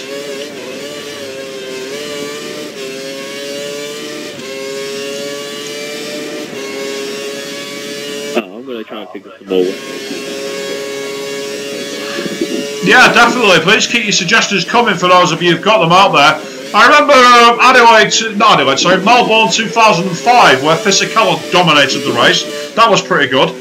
Meantime, Lee says that rule will need to change for next season. Table it on the forum. Put it to the head stewards, mate. We can't make the change here. It's up to the guys in charge. So definitely put that forward. Meantime, Rusty is saying that, yeah, he kept jumping from 7th to 10th, and then the car Boris wiped him out. So, it's again, we had this problem earlier in the season, though, where we had XRL Luke at Bahrain looking like he was crashing into people on purpose, and then letting other guys through. It was hard for us to know what was going on. It was so difficult. And, yeah, I'm sorry to say this, I hate to be like a broken record, but why, with all the patches that have been downloaded for this game, has this not been looked into? Oh, great suggestion from Riotous on the screen there. Nürburgring 96 with 1968 with Jackie Stewart, where he won by something like 4.5 minutes. That was an amazing race. Yeah, I've I'm still 30 years in the planning for my mum. I was a total of 14 years in the planning, so... Meanwhile, at least saying Adelaide 91, the shortest race in F1, well, yes, but that doesn't make it a classic in my opinion. I mean, oh, XRLGP2's destroyed his vehicle, he's hit the pit lane, and the safety car has been deployed. Living Death 69 dives straight for the pits. NGI1 has repeated the mistake that Sean Bean made. Completely lost it and hit the pit lane entry. Yeah, I'm getting him in it. Let's say fuel mode to me. So Living Dead 69 has pitted. Ribo 95X now, he'll probably do his dog the same thing. MJI, what happened there, mate? Well, you completely lost grip. I don't completely know what's just happened there. The car just snapped and isn't just, oh my god, I can't actually believe it's just happened. Oh my god. I mean, your pace looked pretty strong. Did you fancy your chances of maybe sneaking towards the podium if that accident didn't happen? I don't think I would have I would have been happy with the 5th place. I can't believe it just happened. Meantime, during this, for you, how was the connection tonight? Because we've seen a lot of problems. Rioter, sorry to say, he's not in the lead because of the lag that he got. What a pity. But going back to that, we've just talked about connection there. How was the connection for you on track? Was it difficult to cope with lagging cars? No, mine was fine. I didn't have any lagging cars or anything, no. Mine was fine. Right, we've got a bit of a split opinion on this because Rusty, who retired, said the car's lag was really bad and that I'm a Boys took him out twice due to lag/ghosting, so it's really difficult to know what's going on. The Living Dead behind me said that he was getting ghost cars in front of him and that, and I was just right in front of him, but I wasn't getting any ghost cars or anything, so... Right. Very, very difficult. Interesting, because of the fact that when I was at Singapore, I got someone had 5-second lag. I got a drive-through penalty because I overtook someone under the safety car. I reckon Jamie might have the same sort of thing here. Well, if that happens, that's something we'll definitely have to look to scrub off because that's not his fault. That's like a car stopping on track or going off the circuit. All I can say is I never had the time scrubbed off for me, so... Oh, really? I had to stick with the penalty and I never got any time off for it, so fair is fair, you have to keep the penalty on. Oh, well, we'll see if he gets a penalty. Obviously, we won't know until the safety car has gone in, because you can't serve your drive-through on the safety car. So, evidently now, if that's the case, he's going to go from right to the top of the pile, right to the back, and that's good. And Ribo 95XX has retired under the safety car. I've got an interesting thing. Voice is now in 2nd on my screen. I've got him in 4th.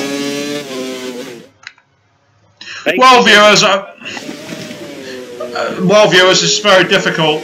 Very, very difficult indeed. Meantime, Riotous, if you've got the stream open, can I ask you to please close it? Yeah, sure. Because I've just realised we're both in the lobby, and it's probably that this lag's this bad already. We don't want to make it worse. Meanwhile, try and get Ribo into here to get his opinion as to why he retired. Because under safety car, he had a great chance to catch all the time up. Why would you give it up? And we're now down to just 8 runners and riders. Isle of Jigsaws, who's not been setting the pace at all in the rain, catch it on the island, and all of a sudden he's actually now in P7, I believe. Because because there's a car between him and Connorized. So once he passes where Ribo retired, which I'm assuming he's got a bit of pit lane, Ribo, can I ask what caused the retirement there, mate? Well, I was just coming to join back at Q, and it said I got a penalty for illegal overtake, and there were no car near me. Have you got any video footage of that? No, it was just weird, I don't know. I'm Connorized lagging a bit, but I don't know. Ira Boas, meanwhile, has just overtaken a very slow XRL Fozzie under safety car. Presuming that's where he even is. Oh my god, looking at Jamie's, what's going on here, viewers? Has anyone got the X-Files theme? Because that was mental. If you watch that on the stream, answers on a postcard, because I've never seen that before. Again, what's going on? Jamie's car is literally going up to the stratosphere. Braking allowed. Now he's...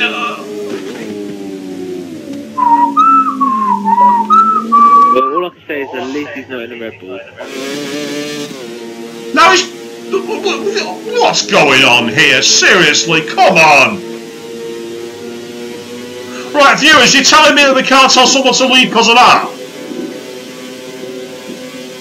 Well, I did send a message to him on lap 15 saying that his lag was that bad. Yeah. Well, Lee, your answer says it all there. Am I wrong now to say he should leave the lobby? I don't think so. And as I'm like commentating with you, I myself have just got 5-second lag. I'm not even racing now, I've got 5 seconds. How did you get 5-second lag when you're not racing? Well, I'm on board with Sean Bean, and Sean has not lost any time whatsoever. He's not fallen behind to any other driver, and yet my screen was freezing like a 5-second lag. Well, in the meantime, I'm a Boist is way behind Sean Bean, and also behind Jamie, who's taking off. Oh, and now the safety car's gone into the box. We're racing again. So Sean B22 has now got a chance to overtake and attack. Both of them have got a huge gap back to Boist, who's really gone away from here. And at the same time, Sean B22 diving up the inside there of Jamie, but he just gets away with that, doesn't he? He boxes off. Meanwhile, loads of drivers have suddenly got into the box here, because down to 6th place, so we've got XRL Fozzy in P3 now, being followed by Armour Boist, and then we've already got Livingdon 69, he's come out of the pits in P5, and then Connor Ice in P6 all of a sudden, down in P7, I Love Jigsaws, who's way off what's going on here. Lee said on the stream we should get Bernie to leave. Well, you can send a message to him, but I don't know if it's going to make any difference. Oh, have you seen Jambo's comment? I have, and I refuse to read it out. Jambo, next. Good on ya. In the Indian Grand Prix, you've now earned yourself a 30-second penalty for one of the worst F1 related jokes ever. Not because of the joke itself, but because you stole it from Chris. It was bad enough when he said it. Yeah, I said penalty on you. No, it's funny because I said it and he puts it on stream. I feel very happy with myself. I don't. I'd feel ashamed if I was you. Hang your head in shame, Chris. Meantime, at the moment up front, Sean B22 has lost a bit of ground here on the back of Jamie. Well, that's assumed where Jamie is because we don't know where he is at the moment. He could be racing on Mars for all we know. As Sean B gets it won and goes through the chicane there. Now, has Jamie earned the drive-through for that overtake under the pit, under the thing? Meanwhile, at the moment, Lee is saying he can't send a message because his Xbox isn't working. I didn't mean you, Lee. I meant you, Chris. You get a message to Bernie saying any chance that him leaving might help, but I'm not sure if it will. Oh, once again, we got the bouncing car effect. I'm right behind it, and that just completely threw me for a loop there. Here we go. Look at him go! Ooh, yay! Sparking in the sky. Viewers, I'll admit that I had a coffee with some Jack Daniels in before the race, but it wasn't that much. I can assure you of that. Oh, and Jamie also almost took a shortcut there above the bridge, but he managed to lag back on the track correctly. Half a lap out. Be a way of ensuring the victory. So Sean B22 gets a better drive off the hairpin. Again, assuming that's where Jamie is, because look at this, viewers. How am I supposed to commentate on this? This is ridiculous. It's the battle for the lead, and I'm taking the piss out of it. That's just wrong. That's absolutely wrong. I wonder if Codemasters are watching this because he wants to do the League of Leagues thing. NMR Mr. Indigo is saying that he's got super soft springs. I think you need more than super soft springs for that. Maybe a couple of those auto jacks on the back of that speed racer car. It's more like drag cars, you know, where they literally have 2 wheels and they've got 2 wheels up in the air. Oh, you mean the wheelie cars, like the Dodge Charger 68 and all that lot? Well, no, because at least they have 2 wheels on the ground. He had nothing on the ground. Hang on, Dan, send me a voice message. Okay, well, in the meantime, Sean B22, I think he's afraid of attacking Jamie, and I really don't blame him, because Jamie's car at the moment, I mean, look at the state of that! What is it? I'm lost for words here, viewers. He went all through the S's sideways, and now he's bouncing like a Mexican. I don't know what's going on. Dan said if he does leave the lobby, then it may mean that someone... Now Living Dead 69's retired from the race. Get him back in. I'm assuming that's a double penalty or something. But let's find out what he's got to say. We're going to have very few finishers here in this race at the moment tonight, viewers. And I can't say this has been enjoyable at all. I'm glad you're all still watching, but I think this has not been a race, it's been a farce. Because it's been impossible to know what's going on. Embarrassing for Codemasters. It's embarrassing for Codemasters, it's embarrassing for us, and it's embarrassing for F1. And XRLGP2 has decided to leave. He's been magnanimous. Let's see what happens here. Meanwhile, do we have drivers who've retired that have stayed in the race? If we have, get out. Now, meanwhile, Rusty is saying that in F1, Velexi was told to leave when he was leading. I don't know. As for the stream at the moment, Jambo is asking for the League of Leagues who'd represent XRL. He assumes Andy and Nige. Well, definitely put Andy in the mix, but Nige of late, he's not the application on the pace, and I'd actually say that Hamilton is a safer bet. Well, maybe it was Sean B. Now that'd be a curveball suggestion, but I can kind of understand where you're getting at with that one. Also, with the pace of TRL Button, and also Valves, who was unfortunately hit off, who knows, maybe even one of our newest rookies would have the pace for it. What are your suggestions? Are you people on the stream? You're the guys who race against these guys. Who of your peers would you want to represent you in a League of Leagues scratch to the death battle royal? It would be more interesting if you had one from the highest league and one from the low league as well. That could make it very interesting. Well, the problem with that though is I don't know how many leagues have as many divisions. I think Apex certainly do. I'm not sure about TRL. Obviously we do. We're expanding to 6 next season. But some of the other races, like what's it called, that BRL and all that, I don't know what they do. On the stream, Jambo reckons, if not Nige, he reckons Velexity. Rusty, meanwhile, vindicates my decision of Andy and Hamilton. I agree, but Hamilton's really matured and got a lot of pace over the last few races. He's been let down due to accidents and that, but at the same time, he's been pretty good. Lee, meanwhile, reckons it should just be the top 2 regardless, whoever they are. That's a fair point. Results do count after all. Sean B, meanwhile, he started to lag all of a sudden, but the lag from Jamie has stopped now that Bernie has left. So let's ride on board with Sean B here as we head on down towards turn 1. Jamie pulls out towards the pit wall, but then dives left to a little bit of a weave there, distracting Sean Bean, and then he started lagging again. Sean B all of a sudden catapults forward. I don't know what's going on. Hell! All I can say is you've got 4 laps left. Hopefully it can be a good lot. Now Bernie's rejoined the race,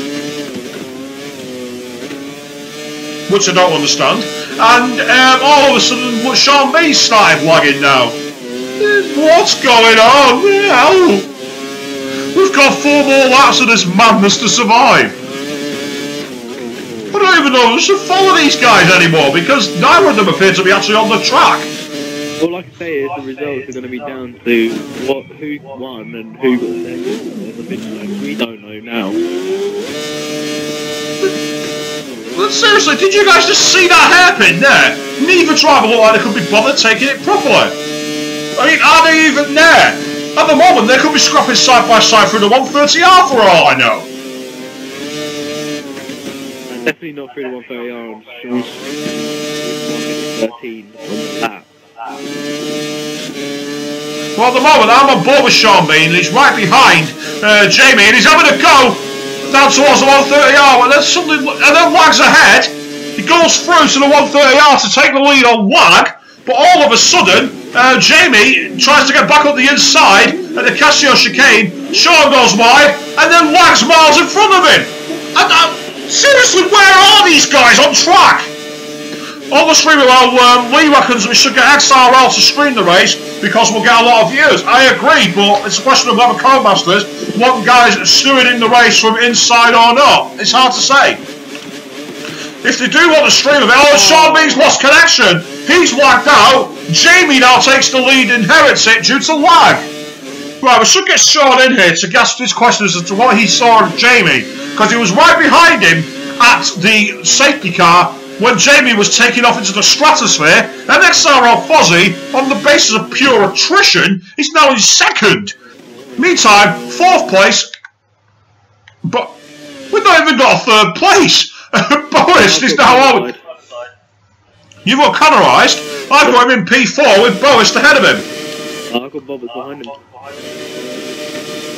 Sorry, not Bobbers, Meantime, Jambo reckons it needs someone in the race to have a recording device to record the race. Again, that's probably why they won't stream it. It's a shame because it'd be a great way to get exposure, and we've shown before that we can get a lot of people watching. As Connorised goes up behind Boyce through Degner 1, almost hits the back of him. So Connorised, collides in the back of him. Degner 2 goes up the track there. That's assuming that's even where Boyce is. I don't even know where Boyce is on track at the moment. So I apologise if I'm ranting here, viewers, but how am I supposed to give you an objective opinion on this mess?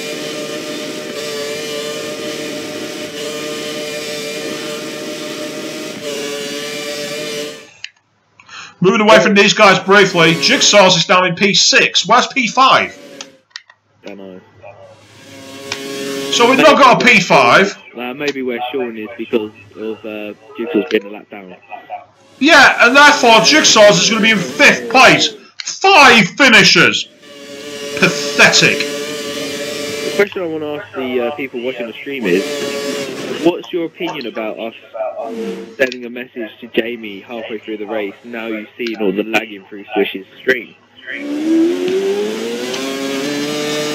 Well, there we go, guys. Answer the question. Tell us what you think.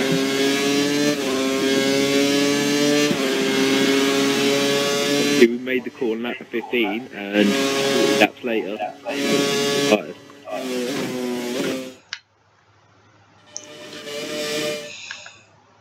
I mean, I don't want to be the one splitting hairs. I'm going to leave this up to the stewards to decide what any punishments, if any, apply. Because quite frankly, with what's gone on in this race, I don't know who's at fault. I don't know if it's a poor connection from Bernie. I don't know if it's Tom 625 and Perez who lagged out in qualifying. I don't know if it was Jamie all along. I don't know if Sean Bean's been lagging. I don't know if it's Boyce. No one knows what's happening anymore.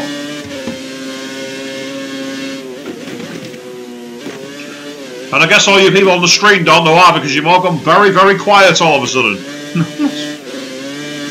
It also doesn't help that Bernie's in the race. Bernie's in here, he's not left. What's he doing here? Get him in the party. Whoever he'll join is another. First of all, I know why he's come back when he's lost connection. We already know that he's retired from the race. And he didn't give us his interview anyway, so we can kill 2 birds with 1 stone. As we go on to the penultimate lap here, unfortunately, well, we are bereft of action because we're bereft of drivers.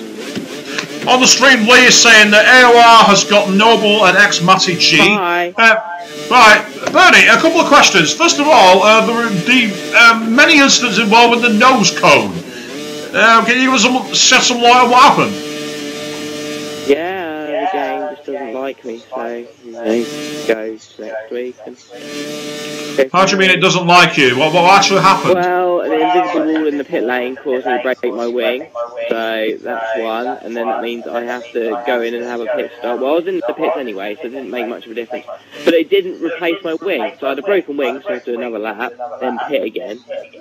Right. And then I pitted early for the inters, and it just didn't seem to rain for ages. But I mean, we're going to have to talk about this race afterwards because it's unfair on a lot of people. Right, well, I mean, can I ask, I mean, at the moment, you are currently showing us in the race, having lost connection.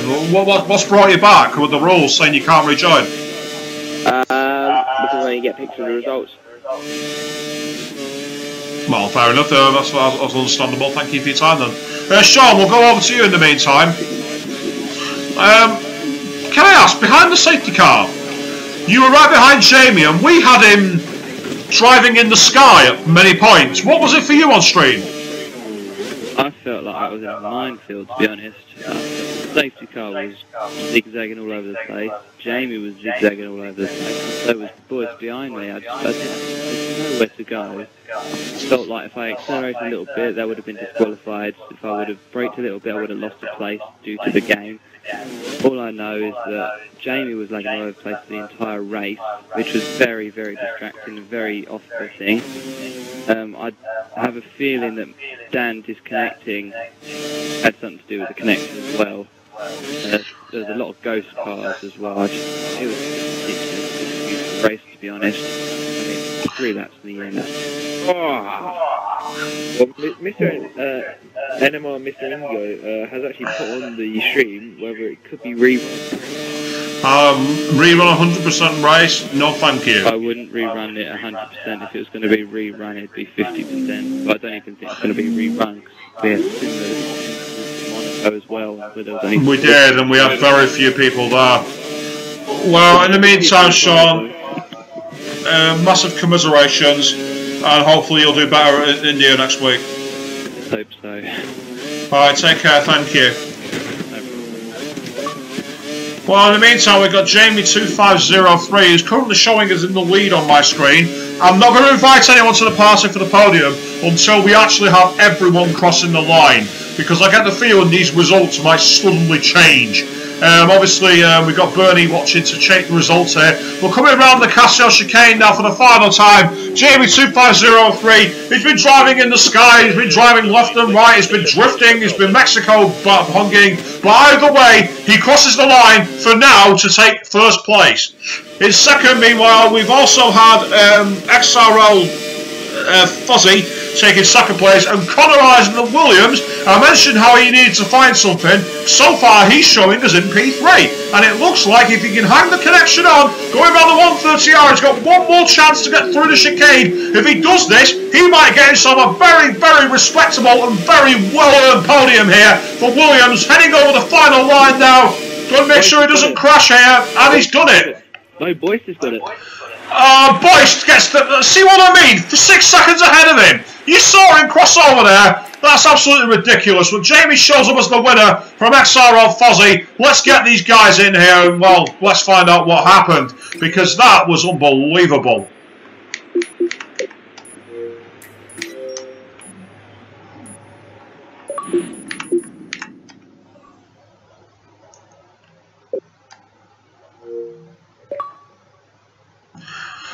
Well, Jamie, we're going to kick off the podium with yourself. In the race, we were watching it, and many times it felt like we were watching an episode of the X-Files rather than watching a race here, with all the jumping about and bouncing and everything else. With the rain, I guess it was a bit of a tricky race. How was it for you on track? Yeah, it was quite tricky. It was quite hard to get the pit stops right when it was changing from dry to wet, but managed to get there in the end, and it was a tricky race, but fortunately brought home the win. Well, obviously, I mean, the rain definitely made things tricky, but needless to say, you certainly seem to have the pace over Sean Bean. How much relief did you have when you saw him disconnect? Because it looked like it could have still been a battle towards the end. Yeah, it was definitely closing in, and then he passed by me, and then he started just lagging all over the place, and I thought he may end up losing connection, and then a couple of corners later he did. I was gutted for him because he probably did deserve the win out there today, but you know, these things happen. Indeed. Well, we'll move on to you now, XRL Fozzy. Starting on the prime tyres, it looked like things were going to be quite tricky for you, but the next thing, you just seem to be able to keep things going and basically have quite a solid race towards the end.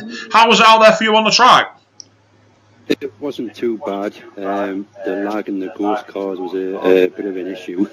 Had a terrible start, so I decided to go aggressive on pit earlier to get off the option, go on the prime. Hopefully the rain come at the right time. It just about did. Wonderfully done.